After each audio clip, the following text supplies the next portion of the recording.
These next couple of episodes, I'm a little self-conscious due to the big scratch. See that big scratch on my face there? Got into a wrestling competition with my dogs, and it's pretty clear that I did not end up victorious in those matches. So anyway, here goes. Not so long ago, I'm on a call with Zach Wagner, one of my favorite owners on the East Coast. And so in Zach's eyes and several other owners, I've heard, hey, Jamie, you've got a reputation of preparation. You're big on preparation. You don't wing things. There's a reason for that. Years ago, I did try winging a meeting, and man, I bombed. And I promised myself I would never do that again. I'm never walking into a meeting unprepared. And so Zach wanted to know, how do you prepare? And so I was sharing some stories with Zach on, over the years, the consultants and myself, we've had some great times together.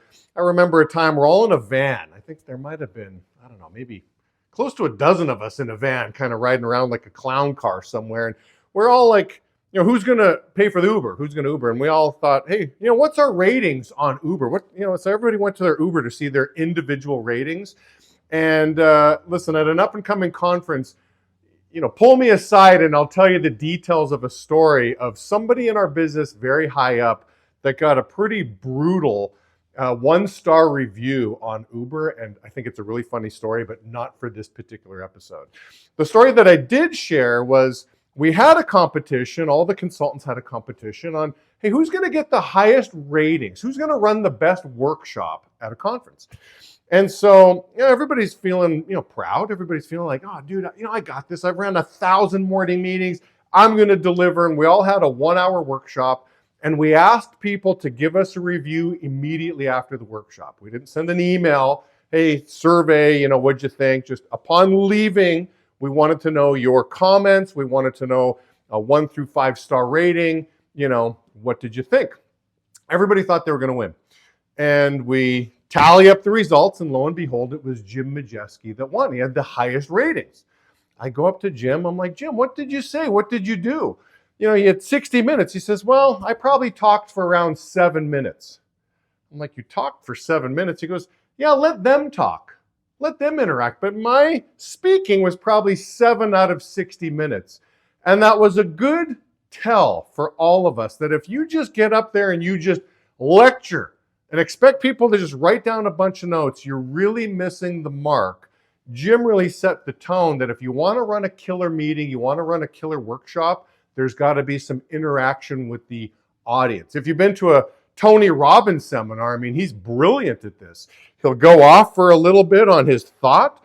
He'll break people up. Okay, grab 2 partners, somebody you haven't partnered up with before. He always does this. If it's a 4-day workshop, you can never be with the same person a second time. So if you went with 3 people, you're going to make friends real quick. You have to stretch your comfort zone, but he's always running interactive workshops.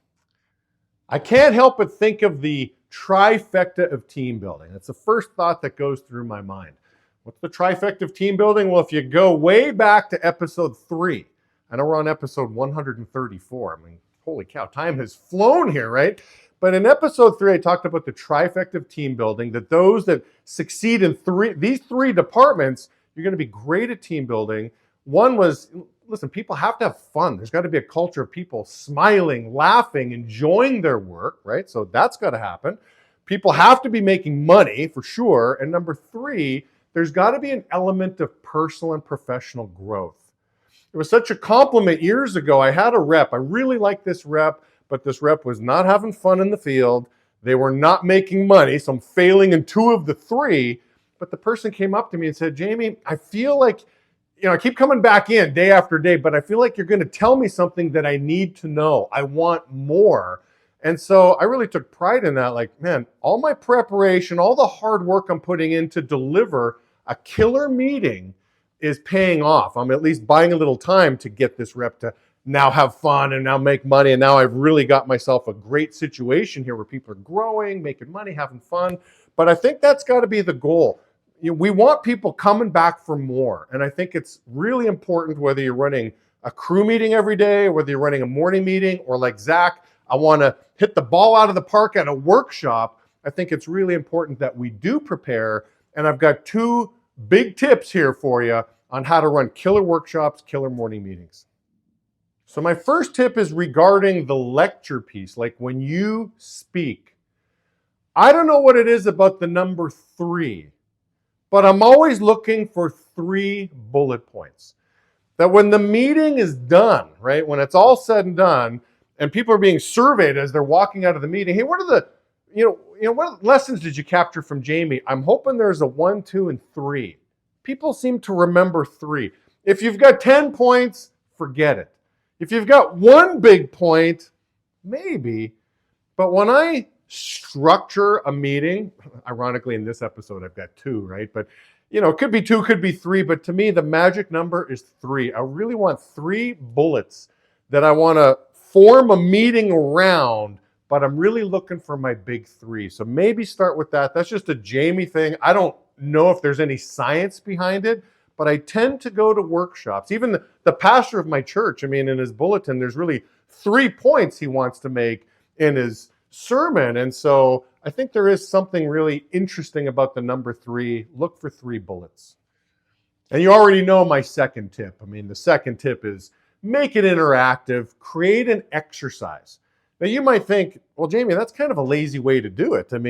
If the workshop is 15 minutes and they're doing the exercise for 10, isn't that kind of lazy? Like, I'm only talking for 5? Like, maybe. Maybe that's one way to look at it, but the audience, the participants, they're going to get a lot more out of it because they're talking, they're doing, they're creating motion, right? They're moving around. Just again, think of the master, Tony Robbins. Go to any one of his seminars. He'll lecture for maybe 7 minutes. I don't know how long, maybe 15 minutes. He'll talk and then, okay, find somebody. You got to find 2 other people that you haven't talked with yet. So you're always looking for new people. You run the exercise and you learn while you do. The participants are learning while they're communicating and sharing their thoughts with each other. And then when you come back, when you get back into lecture form, the information is retained. So try that on for size. Try the 3 bullets and try forming some kind of exercise. Again, Jim Majeski, out of a 60-minute workshop, only spoke for 7 minutes, had the highest rating. So I hope you guys enjoyed that. Zach, great question, and I'll talk to you guys all soon.